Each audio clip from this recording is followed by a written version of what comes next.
Good, Tom. You guys know the family. I'm Keith, Renee, Jack, Anna's back there selling gear, and Finn and Kate. Everybody glad to be here today? All right.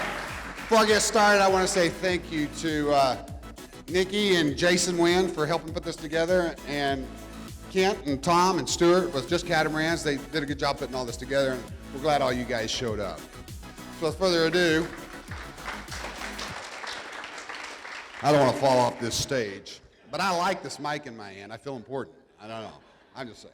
So, well, I'll spend about 15 minutes talking about how we got started and what we're doing, what it's like to sell as a family. If there's families out here right now, Renee's going to spend about 5 or 10 minutes talking about homeschooling, what it's like to homeschool on a boat, what it's like to live with kids on a boat. You know, when you throw them off the boat, when they've been crazy and you want to get rid of them. So that's what we're going to do there. So we got started in 2016. And first of all, how many of you have boats right now? All right. And how many of you want to go sail around the world like we've done? So there's a bunch of you out there. How many of you have sailed around the world? Just a couple? All right. So everybody's kind of nervous about leaving the shore and going out there and sailing across the world, right? You don't know what to expect. So we were the same way. We were locked down in corporate America. If you watch, how many of you watch our show? Everybody watches. So how many of you watch Jason and Nikki? Okay, put those hands down. Golly, what are we doing? So we started out, I was working back in the oil fields in Texas, and I was tired. I was worn out of life, and you know, I was in a grind. When I hit 40, 41, I'll be 50 in a couple of days, and I was tired. I was tired of the so-called American dream, of working, grinding it out. I never saw my kids. I was always on the phone, and I was always saying, kids, I'm on the phone, get away from me. I gotta work. I get home from work, I was tired, I was wore out, I was exhausted. My kids didn't like me, I didn't like them. My wife didn't like me most of the time. And so the only person who liked me was really me, and I found out later I didn't really like myself either. So, can everybody hear me all right? Am I talking too loud? Do I? So anyway, we started. We wanted to change, and so we decided we'd go sailing. And we bought a boat. I'd never sailed before. She'd never sailed before. They'd never sailed before. And it was either that or go to the cabin that we have in Montana, which has no internet. And they said, no, let's go on the boat. Let's go around the world. And they regretted that the first 90 days, believe me, for you guys who've watched the show. So we bought a boat down here in Florida, a Beneteau 55 monohull, and we bought it through a broker. We didn't understand the boating industry, had no clue. I watched Riley and Elena on La Vagabond, and he bought a Beneteau, so I'll buy a Beneteau. That's a good deal. I had no clue what I was fixing to do. So we bought a Beneteau, thought it was going to be a good deal, and we hired a captain for a couple of days to show me how to run the halyards and lines and raise a sail, and then we realized after he showed me that I knew more than him, and we got rid of him, and we set sail across the Pacific. And our big crossing was the 75-mile Gulf Stream, and we thought we were pros when we got to the other side of that. I mean, it was like, we looked back at videos and we were thinking, oh my gosh, 75 miles, wow, that was so huge. And it was that big. So we get to sailing, and by the time we get to Panama, they're hating it, the kids are hating it, and we ain't quite made it to Panama, and I'm wondering if we're going to make it. And I always told myself, if I can make it to Panama, I can make it around the world. And we got to Panama, and that was a big deal. That was a breaking point, because Shelter Bay Marina down there in Panama is the bottleneck for kids and cruising families that are going to cruise around the world. And that's where these kids lit up. They met other cruising kids that were, and other families like us that were doing the same thing, and it was really good. It was a lot of fun, and it was the eye-opening experience where it really came to. And then we sailed to Australia and realized we needed a catamaran, because that monohull sucked. I mean, you live life like this, things look sideways. I don't know. You know, it really sucked. Don't ever, I mean, who owns monohulls in here? Okay, all right. There's the door. No, I'm kidding. And there's some catamarans out here on the dock too if you want one. So we can trade up right now. I'm sure Kent's ready to go with some paperwork. Y'all can dang sure get some stuff going. So the monohull wasn't good for us for living, long-term livability. Monohulls are fun to sail, but the catamaran was the way to go. We realized that by the time we got to Panama, and as all you know that do have catamarans, that's just the way to go. So we get to Panama, and we get around the world, and we sail the boat in Australia, and we find the Privilege in Greece, which y'all have all seen, and heaven awaited us. We got on the Privilege, and we started sailing across the waters, and now we're in New Zealand. And that's basically our story. The main thing that I want to relay to you guys is that we're a normal family. We fight, we cuss, we holler, we do things, but we're a tight-knit family now. We're a team. Yeah, I get emotional here because Anna's leaving us this year. And anyway, I don't mean to get emotional, but it's a hard thing for me to let her go. And, but it's made us a team, and that's why I'm emotional about it, because we've bonded in ways that I would have never bonded on land. I mean, we've gotten together, and it's been even though we still have our disagreements, we know that nothing so much counts as blood now. We are a family. We are tight. We're in there. And it doesn't matter whether you're sailing or whether you're journeying in an RV or what you're doing. It's family. That's what matters. And the sailing adventure and living abroad and living on a boat is hard. It's not easy. It's not romances and cocktails and sundowner. I mean, some people do that, but it's not always like that. I mean, you guys have seen me doing yoga down in the engine holds, and that's not fun. That's just not fun. But it takes up your time. So breaking the bonds of how we've all been programmed to live this American dream and doing something different, no matter what that different is, doing something different, changing your life. That's what inspires me, and in turn, that's what inspires you guys, is seeing somebody do something besides that grind. And that's what we're doing. That's what we're going to continue to do. So our plans are for anyone who doesn't know, we'll be back on the boat a week from Monday. We fly back to Auckland, New Zealand, where our boat's had a few upgrades and stuff done to it, and we'll start sailing again. And this year we're going to go back to Tonga because we really love Tonga, and we're going to go to New Caledonia. We're going to go to Vanuatu, the Solomons, and Papua New Guinea, and then back to Australia for the cyclone season. And it's going to be a shorter sailing season for us this year because we have put over 30-something thousand nautical miles under our keels in the last 2.5 years. And that's a lot of passage making. And believe me, folks, when I tell you, and I just say this out loud, we hate sailing. Now, and I say that with true regard, but we love living on the boat. And we love life on the boat, and we love life on the water. We love the lifestyle. The actual sailing itself, especially when it comes to long passages, for some people really like it. But for most, it is a means to an end to get to where you're going. So if you're going to do that means to an end, do it on a catamaran, okay? Do it in something that's going to be comfortable. I mean, I see a lot of faces out here. A lot of you guys are my age, maybe 30, 40 years older than me because I'm 21. And, but it's comfort, it's livability. When I look at a boat and I think about a boat, I think about livability being 70% of the value of the boat to me. Performance of that boat being 30%. Because livability, especially with a family, is more important than performance of a boat any day of the week, in my opinion. And it's made true with the Privilege and everything we've done. So that's what we've got going. And Jack and Finn and Kate are going back with us out on the water. Anna's going to university in Texas. And Renee is going to go with us. So with that, I'm going to let Renee talk a little bit about homeschooling and what it's like with the kids. And then after she gets done talking, we'll have a Q&A. And on the Q&A, guys, I want you to ask any question you want. There's no question that'll offend me. There's no question that'll offend us. And if it is, I'll make a joke out of it and I'll laugh with you. And I'll make you feel awkward. It's real simple. But really, ask any question. I mean, I was fatty, I've lost weight. I mean, you can't ask any question that's going to offend me, probably, because I'm going to offend you first. So the kids, if you want your kids to ask questions, ask any questions. Any questions, ask me any questions. So I'm going to hand the mic to Renee. She's nervous. This is the first time she's done that, so give her a break. And she's going to talk a little about homeschooling and raising kids.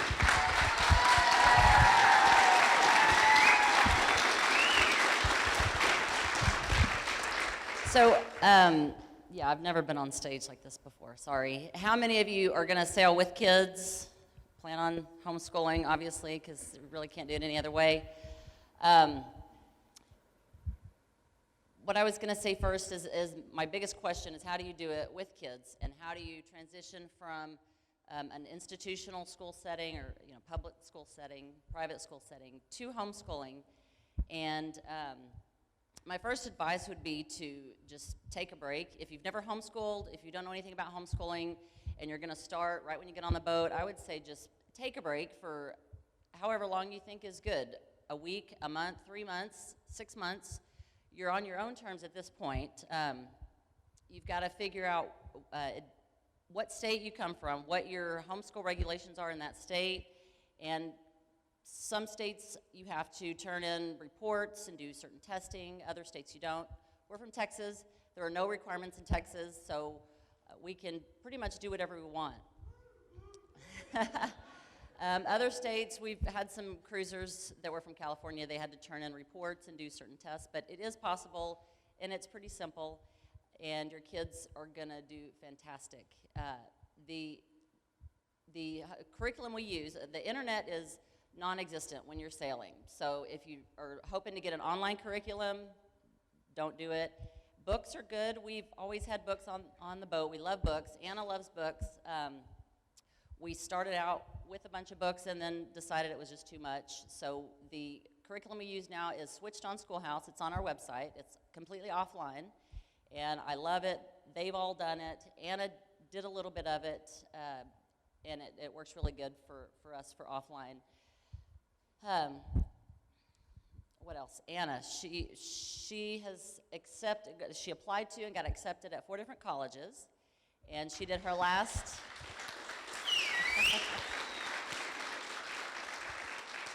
so that's just kind of validation for me that homeschooling is possible all the way through high school, all the way to college. She did her last 3 years of high school on the boat. But she was a self-starter, a self-learner. She figured out what she needed to get into college. I might have already said this to some of you, but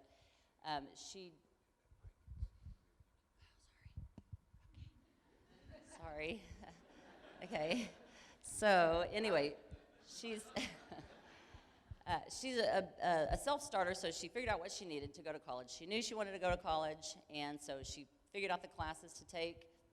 She created her transcript all herself with a little help from, there's a lot of stuff online you can find.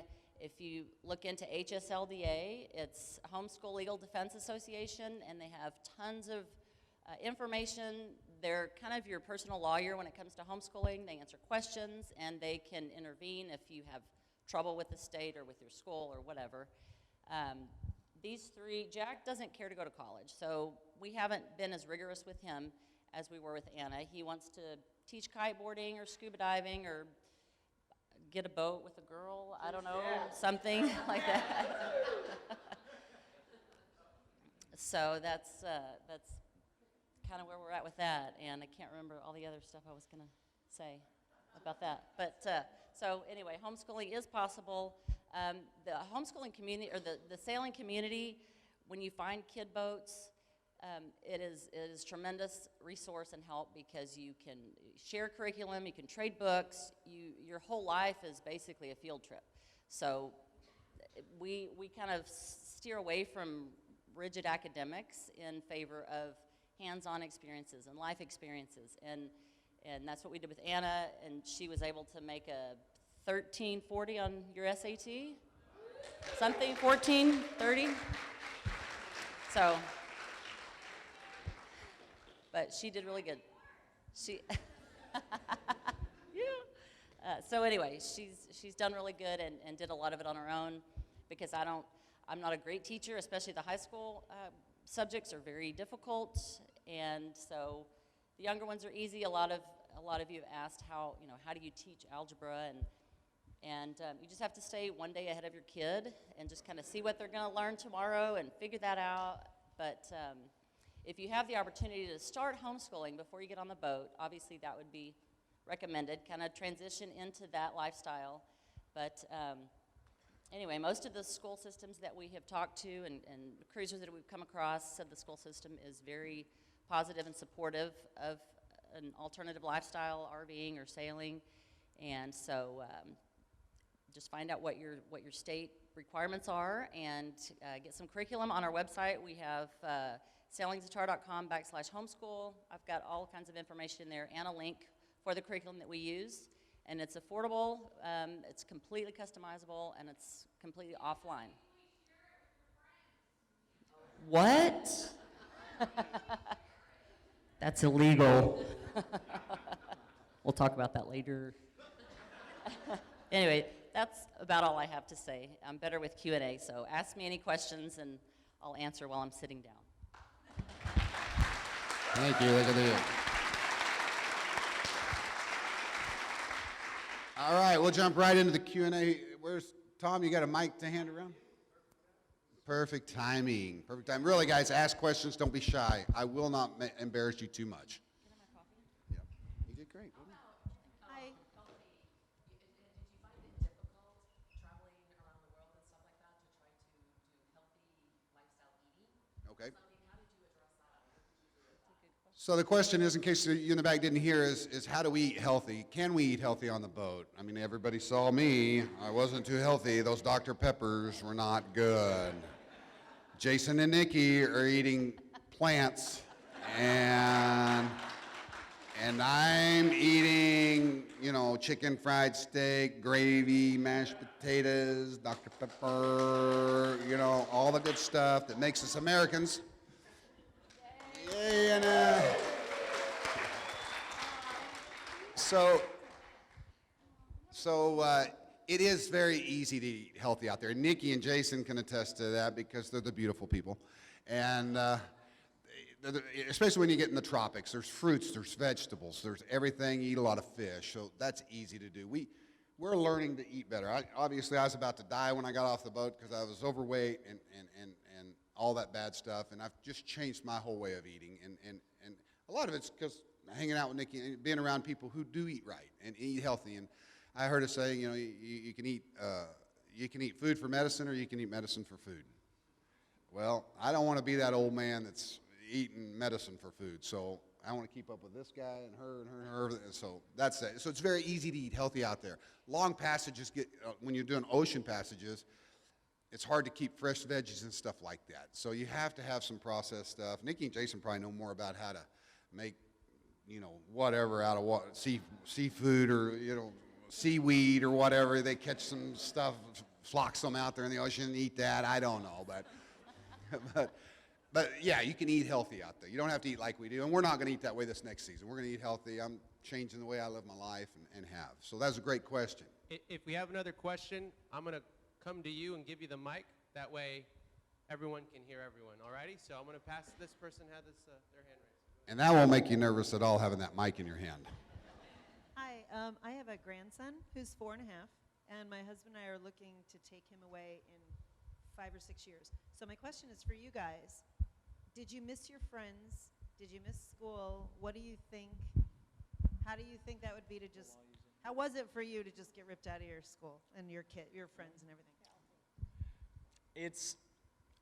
The first about year is kind of hard. It's a big transition when you go from what you know, like what we did, school every day, video games, social media, internet, and you go to something completely different. It takes a little while to adjust. But once you adjust, you realize what you're missing out on. And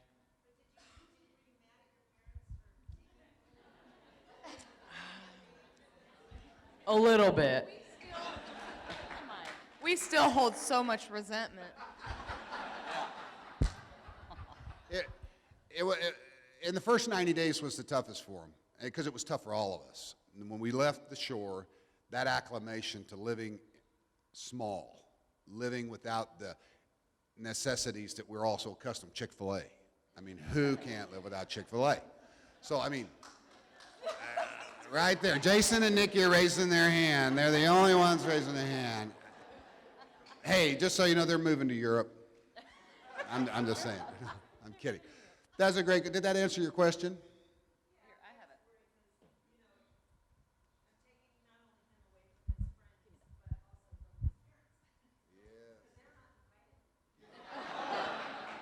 it. I see.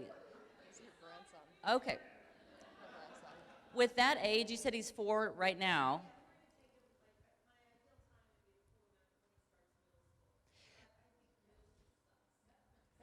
Well, there's tons of cruisers in that with kids that age range. We met lots of boats that had kids from ages probably 5 or 6, all the way up to 14 or 15. We found a few older teen boats, so those are hard to come by. Lots of kids, and there's a Facebook group, Kids for Sale, the number 4, and there's tons of kid boats out there. And when you find some, not selling your kids. Sorry. I didn't even think about that. But when you find a kid boat, you typically stay with them if you like them and y'all get along. And the neat thing is if you don't like them, you just pull anchor and you go somewhere else and you don't tell them where you're going. But there's there's so many kid boats out there. We found that the Caribbean didn't have a whole lot. The Bahamas, it was mostly charters and day sailors. But the further we went in cruising territory, away from the United States, and there was lots more cruisers with the same mindset, the same age kids with the same concerns, and so hopefully that answers your question. He'll be great. He'll do good. Hi. So I took part in an Atlantic crossing as part of the ARC. I thought I was prepared for that, found out I wasn't. I injured myself quite a lot. And as I was like out in the middle of the Atlantic, I found myself thinking, you know, if something happens to me, I'm screwed. There's nobody that's going to fly a helicopter out and rescue us. That's right. So in thinking, we've got a teenage daughter and son. If something happens to your family, you know, right now we can take them to a doctor, a hospital. Have you faced those kind of situations? How do you handle it? Well, that's a great question. Did everybody hear that? So that's a great question, and that's a big fear that was a big fear of mine and Renee's when we took these kids out. What if something happens? We have no doctors. We have none of that stuff. And the reality is you got to be careful out there. You know, you can't take risks that you would take on land because there's an ER right down the road. So you have to be careful. You have to make good decisions. People who don't have common sense should not be doing this. Yeah, well, because if you get hurt out there and you break a leg or you have a kidney stone in the middle of the water, that's going to have to happen on its own, and that's not fun.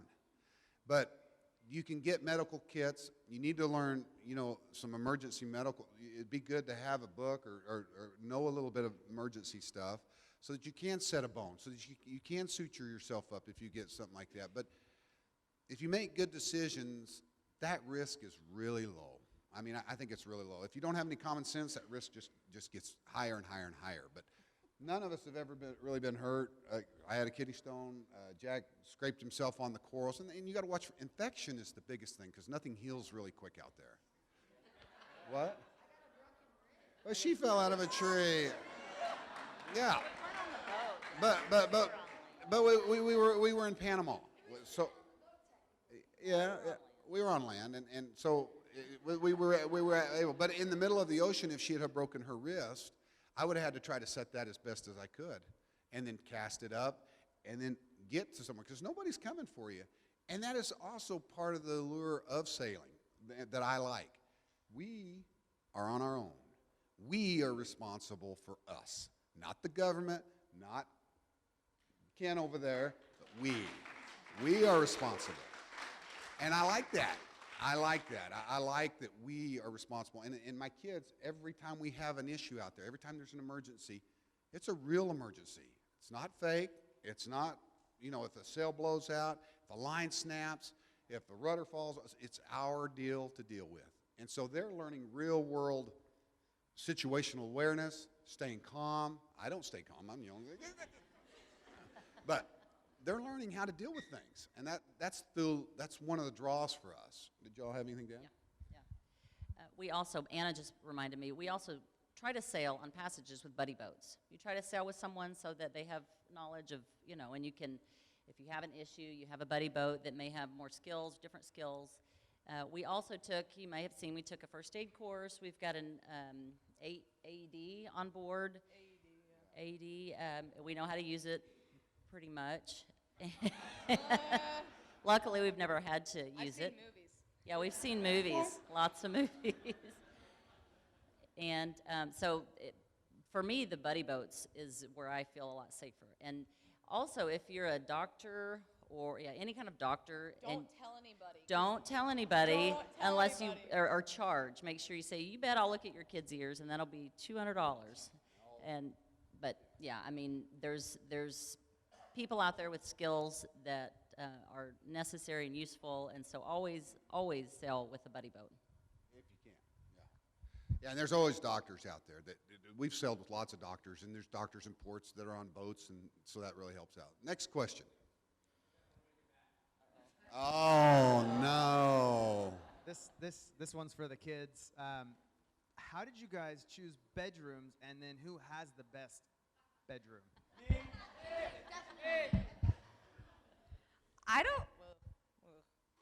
I don't think we've ever really chosen. We just kind of, how did we choose? I guess because I'm the oldest, so I got first pick. Teenage hole. Yeah, we went in order of age, I guess. So whoever wanted the first one was the oldest, and then they always have the master, and so it just kind of goes however it really ends up working out. Sometimes brothers share, sisters share. It really just depends on your boat and who's the oldest, who has the most power in the household, who gets what they want. In the old boat, Finn and Kate were obviously 3 years younger, and they shared a berth, they shared a bed, and we had a divider thing down the middle, so it wasn't, too weird, yeah. We're not from Arkansas, so sorry. I know some of you are from Arkansas. I love you. I thought it was Alabama. Alabama? Or, no. So Anna is obviously leaving, so we're going to move probably Finn to the hull with Jack. He'll get Anna's room. Kate has the little middle hull, has a short ceiling, and she has gotten taller, so she's got a squat to go in her room. But that privilege that we have, that cat, is perfect. It has a room for everyone, and those are really hard to find, so good luck finding one like that. Next question.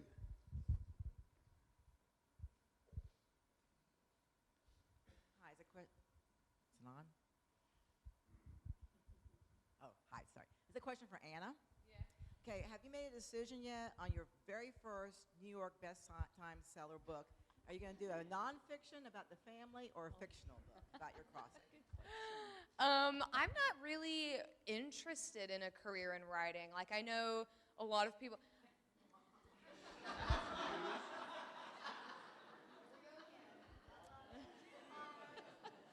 What is it now? I don't want to write my own stuff. I want to help other people with their stuff. Just book publishing, that's where I want to go. But I'm not really interested in doing my own sort of book or anything. I like being around books and stories. I just don't think I could write my own thing in the future. What? Thank you. What? Go ahead. Anna is very talented at editing. She can read through Keith's emails or his texts, and if you've gotten any from him, I apologize, because they're terrible. He can't spell. He doesn't know what punctuation is, so she's our editor, so that's kind of where she's at. Next question? Great question. Excellent question. Hi there. Okay. Hi. So, question for Mom, which is, so you were dealing with 4 kids. I guess both of the parents. You're dealing with 4 kids. You're dealing with homeschooling. You're dealing with cooking. You're dealing with boat maintenance. You're also doing video editing. In our world, we're going to have 3 kids, 5 to 11, and I'm hoping to work 20 hours a week digital nomading it. So, is that possible? Is that insane to even think it's possible? So you're going to do YouTube as well? Is that what your goodness, goal no. is? Oh, no, I'm an economist. I'll be doing my thing, but digitally, remotely, on a boat. Hopefully, we'll have to stay where there's better internet, or maybe in 5 years things will be in better shape. But trying to kind of figure out whether that's a reasonable expectation to be able to actually work also. Yeah, absolutely. In fact, like I said, our homeschooling stuff is, by the time our kids are Kate and Finn's age, my goal is for them to kind of be self-taught with the schoolwork. Kind of. Yeah, by the time my kids are their kids' age, I don't know who they belong to. I'm sorry. By the time they're, 10, 12, 13 years old, they're kind of taking the reins on schooling.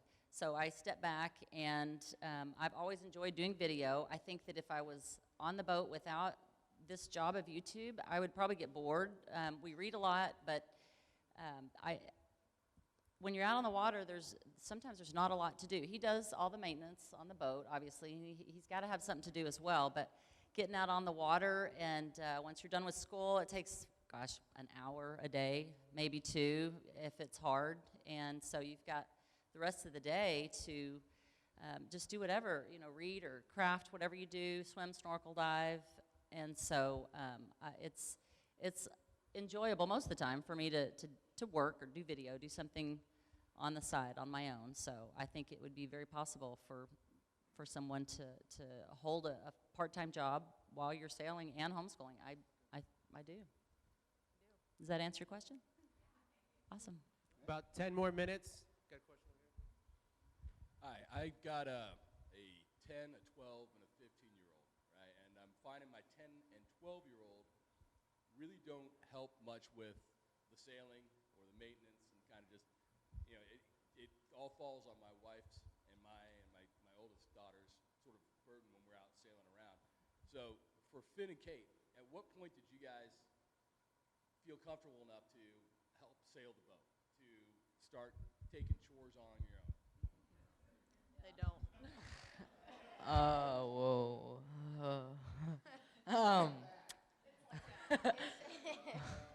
What do I do? Me and Kate never really helped. It was always Jack and, what? I do night shifts now, so I will be taking Anna's. That's 3 to 6? 12 to 3. So I'll be taking that now. Kate will probably get mine. Yeah. Right now is just 9 to 12, and that's always fun. Yeah. Okay, yeah. They don't help so much with sales themselves and night shifts just because there's a lot of responsibility that goes into running the boat and managing it, but they help loads with other stuff, chores and fueling up and docking and just other stuff that doesn't require so much responsibility on one person's shoulders, stuff like that. And to add to that, they're just like every other teenager and kid. You got to push them, and you got to, hey, I'm down there, my legs wrapped around my head. Bring me that wrench that I forgot to bring down here. And what does Dad want? Is somebody yelling from down in the hole? Where'd he go? I don't know. So they're just like every kid, but Ann and Jack have matured in that, and they realize Dad needs help. Dad needs help. And Kate and Finn are going to start on that this next season, becoming more part of the boat. And it's just a push. It's just like it's a battle with your kids. You got to push them. You got to push them to be that helper and to mold them into the kind of helper you want. Next question.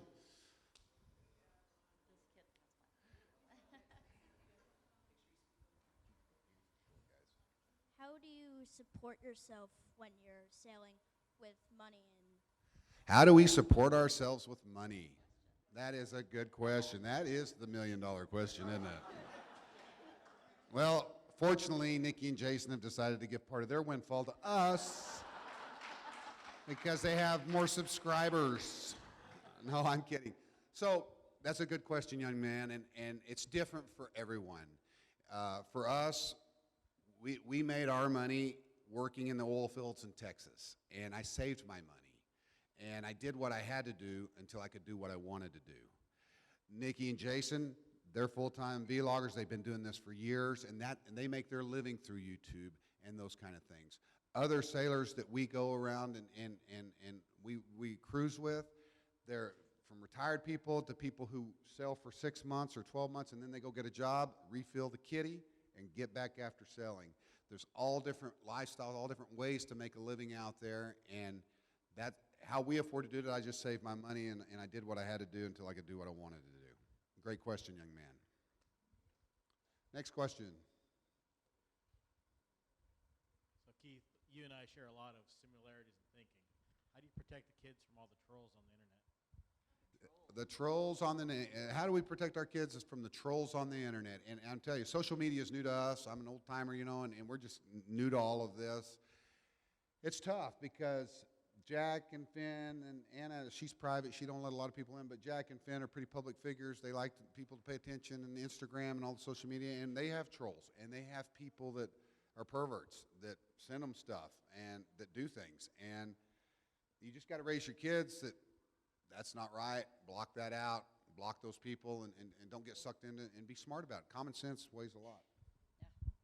Kate said she feels like she's invisible. She's not allowed to be on social media yet. She doesn't have Instagram. That's why she feels invisible. But there's also, on the YouTube channel, we get all kinds of comments that we have to go through. We go through every comment, and we read all of your comments, and we try to respond to them. But we do delete some that are just inappropriate and ridiculous. But they're out there. They're going to do it. If you put yourself out there, there's going to be people that don't like what you're doing, whether it's how you're raising your kids or what you're wearing or how you're talking or whatever. So I would add that Just Catamarans also gets comments about you guys and the winds. Like, it's everywhere. It really is. yeah, yeah. Next question. I have a couple questions. Before the initial 90 days, how did you convince the children, once you made the decision that this is the life that you wanted for your family? We have a 15-year-old in high school, and some days she's like, yes, let's float away. And some days, no, I want to hang out with my friends. That's my first question. My second question, a range of a yearly budget that would be reasonable for a family of 4, 2 teenagers, and 2 Well, I'll answer the kid question. Yeah. kind of adults. You said the original 90 days. Was that when we were talking about how we lived on the boat for 3 months? So before Yes. when you were still at home and the kids were still in Okay. mainstream school, Okay. how did you convince them to say, let's go do this as a family? I don't think we really did. It I didn't think take a lot because we didn't. it was about 6 weeks, I think, between the time we said the house is for sale. We're going to the mountains or going on the water. What do you want to do? And they said water. And so we bought some ASA books and we started learning what a mast was and what the lines were called. And we didn't attend public school at all before that. We've always been homeschooled, and so we were never we didn't have tons of extracurriculars or anything. So it was easier for us than it would be for someone who has loads of friends and, weekend plans and stuff like that. So. But it was hard for Anna, probably most of all, to leave her friends. As long as, she had a couple of really good friends, and as long as we made sure she had enough internet to connect with them. And I think that's just always going to be a struggle as friends. On the money thing, that's a very good question. What's a yearly budget for family of 4? So, and I'll just tell you what ours is. And it's different for everybody because everybody lives differently. We can afford to live a little nicer, a little more extravagant. So we spend probably on a yearly budget around $60,000 a year. And that's for the boat, and then that doesn't count capital upgrades, putting teak on the boat, sails, doing all the things that you do to a boat. But that does include insurance, maintenance, food, berthing, and things like that. Most people out there cruising that I know, I would say the average is probably between $20,000 and $40,000 a year is what most people are spending, I would think. And Nikki's nodding her head like she's giving me the seal of approval, and I feel good about that. So, I mean, 30 to 40 grand, and for a family, I think, probably 30 to 50, right in that range, depending on how cheaply you live. If you stay on the hook all the time and you buy cheap fruits and vegetables and stuff and fish, catch fish, you can live really cheap out there. So, thank you for the question. And I just want to tell Kate, you're not invisible. You're not invisible. Our daughter, Victoria. Kate, our daughter Victoria is your biggest fan, and we watch you, and Victoria loves you. So. Hey, Tom, just if y'all don't want to take a break, and we'll stay here and continue to answer questions because I see there's a lot of people who want to take, and then obviously get into the wins thing for the if y'all want to. It's 10:55 right now. We'll do another 15 minutes. Okay. Thereabouts. That's okay. fine. Sound good? That's fine. Keith, sailing with family, this great American dinghy race was going on. Did you feel any sympathy or any problems, the fact that you were picking on a dinghy that was so underpowered compared to what you have, and all the hooting and hollering and butt slapping that was going on? Was that real, or was that just, you know? Nah, I never felt threatened by Jason. Come on. I mean, come on, guys. You know, when they took off, though, we did a real race, and they did a great job cutting that video up. I mean, we laughed so hard. I mean, hands out to them. They did a great job. But when we did a real race that wasn't cut, we all raced, and they took off out of the hole like you see in that video. That was real, and they were way out in front of us. I was nervous. And we kept all our gear and all our kids on for the original lap, and we caught them. And we beat them without cheating or any of that. That was all edited back in. But what? No. They lost. They were poor losers. Sandy bottoms and lukewarm. The great question. Next question. Okay, my husband and I decided to do this after we got rid of the kids. Praise Jesus, because I don't think that I could homeschool. So kudos to you, Mom. You've done an excellent job. They're just wonderful. Thank you. My question is for Kate. I'm going to give you a question. Here we go. Stomach. So what is your most favorite experience that you've had on the boat? And what is the least favorite experience that you've had on the boat? Well, probably my favorite experience would probably be like hanging out with friends and swimming, like in Fakarava and the two motos. All the kids would swim every single day. It was just so much fun. I never wanted to leave there, but we did. And then my least favorite experience would be, I mean, it technically wasn't on the boat, but it was falling out of the tree and breaking my wrist. That was not fun at all, so.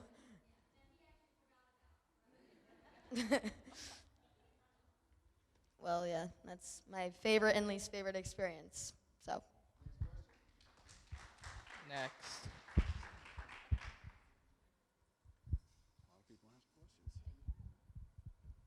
Hi, Gordon. Proud Floridian. So 2 questions. That's a teaser on the second question. The first question is, what bank do both of you guys use internationally, and do you like it or hate it? Jason, I think you might have switched your bank based on a video I watched. And the second question is, what the hell's wrong with Texas that everybody seems to be leaving to run on our boat?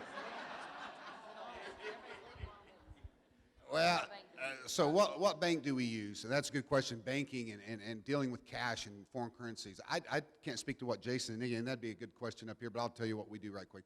We use Charles Schwab. And the reason we use Charles Schwab, and Nikki and Jason, I think, use them too. They just raised their hand. The reason we use it, most of the time, everywhere in the world is cash. It's mostly a cash economy everywhere except the United States. And they take credit cards too, but cash is probably the king in most countries. Charles Schwab account doesn't have fees. ATM fees, international fees, and they refund you those fees back. So you don't get charged all these high dollar ATM fees. That's who we use. The other thing we like about Charles Schwab, and I'm not promoting, they're not paying me to say this, but so when you set up that account, they set up a brokerage account for you, and they set up your little checking account that has an ATM thing on. So if somebody was to rob you or steal you, you keep all your money in the brokerage account, which they cannot get to, and you can just online, when you're online, transfer a little money over into the main ATM checking account, and have a couple $1,000s in there. And so if somebody did rob or you lost your card, you don't have to worry about somebody stealing your nest egg. Hope that answers your question. Do we do bill pay? Yeah, it's a debit card. Yeah, it's a debit card. it's a debit card, so you could do that, I guess. Yeah. Next question. He said, what's wrong with Texas? Why is everybody I can add to that too. One of the things about Schwab is they do refund everything, but Chase actually changed their policies and they lowered their amounts to join the private client group, and now they have a similar thing as Schwab where they refund all of your money.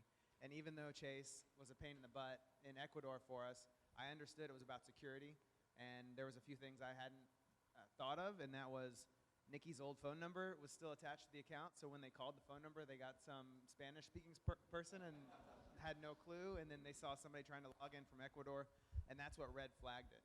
So it was a pain in the butt. I understand what they did, and that's why I didn't make a big deal about it whenever I came back.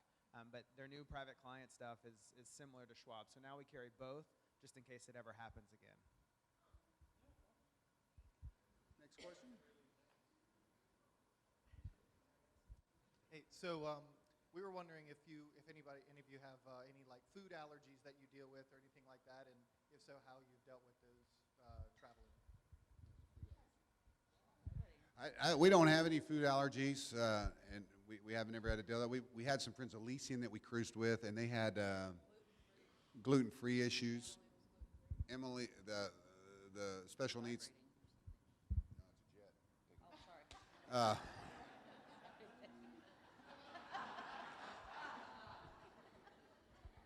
Come on, 20 years of marriage, and it's still happening. But there's a lot of people out there, and they were able to get through, and they check labels, and they look at labels, and so they were able to get their daughter, she was a special needs child, and they didn't have any issues. But it was a challenge, no doubt, but they got through there with gluten-free stuff and different allergies, and I think it's very possible to do, not too hard. Next question. So congratulations, Anna, on that amazing SAT score. How did you study, and where did you take your test? That's one question. And then, Mom, science and math requirements for high school, like lab requirements? And Kate, you're not invisible. We never did a lab. Ever. Ever. Our life was a lab. Yeah, it was. I had sort of graduated in May of 2019, and I thought I was done, and then I decided I did want to do college, so I had a few more courses I had to finish, so technically I don't graduate till this May. For the SAT, I knew I had to take it, I knew it had to be done. I studied, and I hadn't done any school since May, and I was taking my SAT in December, so I had like this huge gap where I hadn't done school, I had forgotten all the math, hadn't done any of it. I studied for like a week, just constant on. Khan Academy has a great SAT prep program, and so it was really easy just for me to catch back up and refresh, and so it was just about a week, honestly. Oh yeah, I took it, you can take it anywhere. I took it in Amarillo in Texas because that's where I happened to be at the time, because they only do, like December, they only do certain days for the SAT, which is weird, but so all over the country, but only on certain days. So I took it wherever I happened to be at the time at the local high school. Yeah. We're going to do another 5 minutes, just a heads up.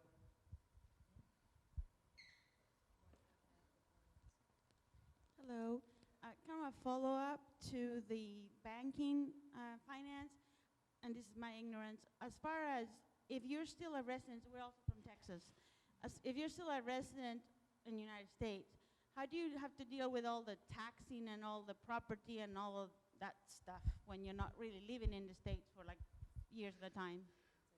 That's a good question. So how do we deal with taxes and the bureaucracy of anything you might own and income taxes and all that stuff back in the States when you're not there, or Texas, wherever you might live? We don't have any property in town. We still claim Texas as residency, but we don't have a property there. We have a post office box. And we still have to file income tax returns because we do have some small income coming in from YouTube and different things, so we report that income. And if you're not making income, and I'm not sure about what expatriates, or isn't expatriates what you call them? Expats do. We've never checked into that, but I'm sure there's a way to do something there where you don't have to do anything unless you're making money and you need to report it back in the United States.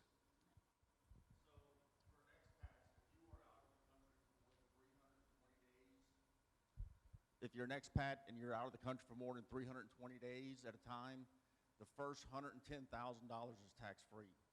When you do your taxes, you have to send a copy of your passport showing the dates that you left, and if you're still out of the country, then it counts. Make sure you get with your advisor or whoever you're using for your taxes. Some of them will prorate that, so if you're out for a period of time, not 320 days, they'll prorate it down to whatever equates to, whether it's 50,000 or 70,000. Even if the money is made, like, in the U.S., or it goes into my U.S. bank Yeah, account? so I was a contractor overseas for many years, and that's what we did. So I was out of the country. I never hit the 320 mark, but I hit 280 or whatever, and they would prorate it. Yeah, so the company I worked for was the United States, but my physical location was overseas. Now, when it comes to property, I'm not so sure about that, but the income you can check on. Do you know any kind of website or where that information would be? The first time I heard it, I kind of didn't believe it. Yeah. So I went to the, just go to the tax.gov. I don't remember. IRS. Yeah, Google it. The IRS Cool, thank you. and it's on there. It's kind of tricky reading it, but it is an actual thing, and it's tax-free. And I think Yeah, with make sure you get with your accountant on that. I think homeschooling is the same. I spoke with someone yesterday, and she said the same thing kind of applies when you're at sea homeschooling. You probably don't have to comply with your state's regulations because you're not in that state. So that's something you could also look up at the HSLDA, like I said. All right, one more question, guys, and then we're going to have to wrap this up for a little bit. I'm sure you get this question all the time. Health insurance, eyeglasses, these kind of things. It's one of our biggest expenses here on a monthly basis. Yeah, health insurance. What do we do about health insurance? We have Cigna, and it's an international policy, which allows us to go all around the world. We can't be in the United States more than 6 months. We only have, it's a catastrophic policy with a $10,000 deductible. It costs us $300 a month for our entire family. And if you break an arm, it's not going to cover that. If you've got a walk into the hospital, it's not going to cover that. But if I had cancer, if it's inpatient in the hospital, they're going to cover up to, I think, $1 million, $2 million on that policy. And on our website, we have the guy who does all that for us and stuff like that. And there's all different kinds of policies out there for international travel and stuff like that. But, don't get me going on Obamacare. But in other countries, it's cheaper. Yeah, and in other countries, it's a lot cheaper because a lot of those countries have socialized medicine, and they don't mind you coming in and riding on their backs a little bit.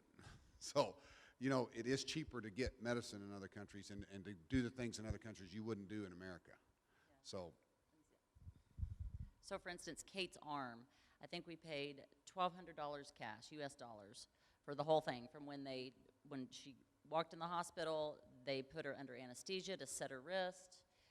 The doctor, orthopedic doctor, x-rays, everything. And we paid cash. It was about $1,200.